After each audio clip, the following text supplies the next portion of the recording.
थोड़ी देर सोचकर नेवला बोला, लेकिन पास ही चींटियों की एक बड़ी बाम्बी है। वहां की चींटी रानी मेरी मित्र है। संगठन में बहुत शक्ति होती है। शायद वही हमारी मदद कर सके। हिरनी को विश्वास नहीं हुआ। वह बोली, इतना बड़ा अजगर और इतनी छोटी चींटियां। नेवला मुस्कुराया, शक्ति केवल आकार में नहीं, एकता में होती है। दोनों चींटी रानी के पास पहुंचे। पूरी बात सुनकर चींटी रानी ने शांत स्वर में कहा, हम मदद करेंगे। हमारी बाम्बी के पास एक संकरा, नुकीले पत्थरों से भरा रास्ता है। तुम किसी तरह अजगर को वहां से गुजरने पर मजबूर करो। बाकी काम हमारी सेना कर देगी। अगले दिन नेवला जान की परवाह किए बिना अजगर के बिल के पास गया और उसे चिढ़ाने लगा। शत्रु की आवाज सुनते ही अजगर क्रोध में बिल से बाहर निकला और नेवले के पीछे दौड़ पड़ा।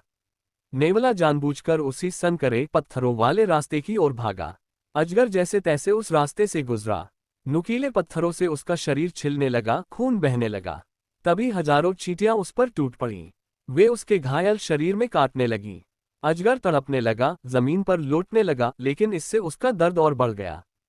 छोटी छोटी चींटियां, जो अकेले कुछ नहीं कर सकती थीं, संगठित होकर उस विशाल अजगर को पराजित कर रही थीं।